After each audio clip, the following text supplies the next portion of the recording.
اب آئیں تیسرے اعتراض کی طرف. وہ یہ کہتے ہیں کہ یہ کوئی واقعہ یا معجزہ نہیں بلکہ اتفاق ہے کہ فاطمہ بنت اسد جو ہے اتفاقاً جو ہے خانہ کعبہ چلی گئیں اور وہاں پہ جو ہے ولادت ہو گئی. تو مجھے بتائیے کیسا اتفاق؟ ایک اتفاق، دو اتفاق، تین، ایک سیکوینس ہے، ایک ترتیب ہے، ایک پیغام ہے جو مسلسل ہمیں ہر موڑ پہ مل رہا ہے. تو فاطمہ بنت اسد اگر گئیں تو خانہ کعبہ گئیں، کہیں اور نہیں گئیں. جیسے ہم نے کہا کہ اپنے گھر سے نکلیں تو کسی رشتہ دار کے پاس نہیں گئیں، ہاسپٹل یا کسی بھی جگہ. اچھا، جب انہوں نے دعا کی تو دیوار کعبہ شق ہوئی، اسی جگہ سے شق ہوئی دوبارہ نکلتے ہوئے جہاں سے پہلے شق ہوئی تھی. پھر اس کے بعد اندر کے احوال تو چھوڑیے جو ہمارے نزدیک معتبر ہے کہ جو ہے وہ حوران جنت اور دیگر معتبر مقدس خواتین، بی بی سارہ، بی بی آسیہ، بی بی حوا اور بی بی مریم آئیں اور علی جو ہے وہ سجدے میں گئے، اذان اقامت دی اور اقرار توحید، اقرار ولایت، اقرار رسالت کیا. اس کے بعد لوگ توڑتے ہیں اس قفل کو، لوگ اس کے گواہ ہیں کہ ہم نے کوشش کی لیکن قفل نہیں ٹوٹا، دروازہ نہیں کھلا، دیوار نہیں ہم ڈھا سکے. حضرت ابو طالب رسول اللہ اور تمام افراد بنی ہاشم کے مکمل طور پہ پرسکون. اس کا مطلب ہے کہ الہی منصوبہ تھا، پری پلان تھا، اور اللہ تعالیٰ جو ہے وہ ان کو بلا رہا تھا. وہ خود نہیں گئی تھی بلکہ اللہ تعالیٰ نے ان کو اپنا مہمان بنایا تھا. تو یہ باقاعدہ ایک پری پلان منصوبہ تھا، الہی منصوبہ تھا، جس کے کردار اس منصوبے سے پہلے سے آگہی رکھتے تھے. تیسرا اعتراض.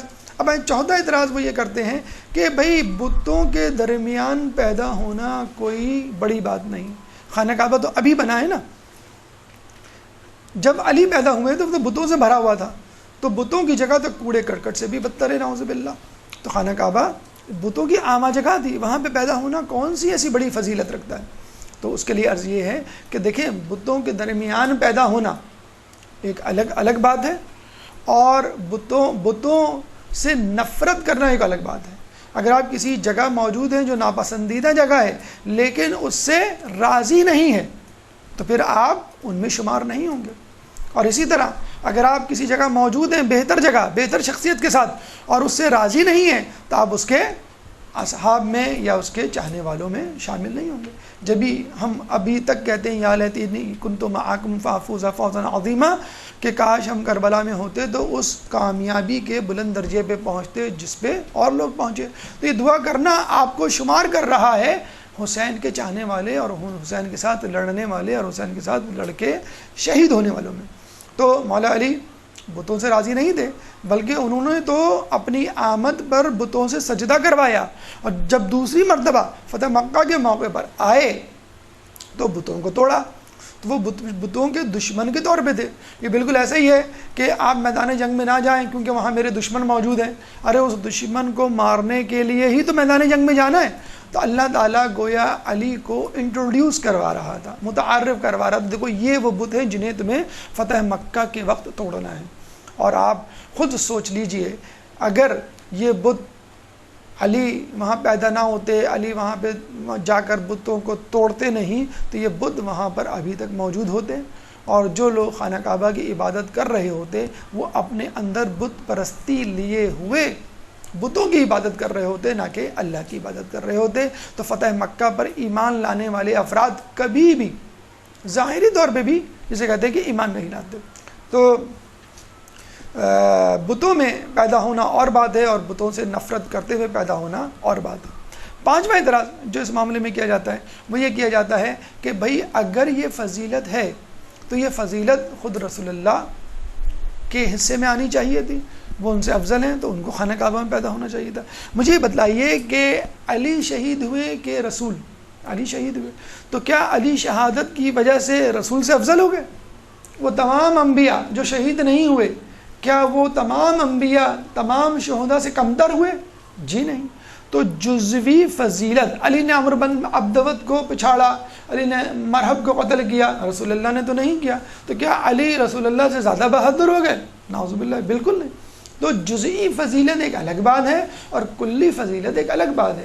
کوئی شخص کتنی ہی کوشش کر لے کسی خاص وقت، کسی خاص مقام، کسی خاص کام میں رسول یا ائمہ سے آگے بڑھتا ہوا بھی نظر آئے تو ہم کلی فضیلت کی بنا پر کہیں گے کہ رسول اس شخص سے افضل ہے یا امام اس غیر معصوم سے افضل ہے. آخری جو اشکال لوگ کرتے ہیں وہ یہ فاطمہ بنت اسد پہ کرتے ہیں کہ بھائی وہ بتوں سے مانگنے گئی تھیں اور وہ نعوذ باللہ بت پرست تھی. جس طرح حضرت ابو طالب جو ہے وہ ایمان نہیں لائے تھے, اس طرح جو ہے وہ بھی ایمان نہیں لاتی. تو آپ دیکھیں ان کی دعا کی ابتدا کس سے ہوئی؟ دعا کی ابتدا اس سے ہوئی کہ اللہ میں تجھ پر ایمان لائی اور تیرے رسولوں پہ ایمان لائی اور رسولوں کے ساتھ بھیجی گئی کتابوں پر ایمان لائی. تو مجھے بتائیے اگر وہ بتوں پہ یقین رکھتی تو لات و عزا کی قسم کھاتی, لات و عزا کا جو ہے واسطہ دیتی یا ان سے اپنی حاجات طلب کرتی. اور دوسری بات یہ کہ کھجور سے پہلے شہادتین کا کلمہ جاری کرنا اس بات کی دلیل ہے.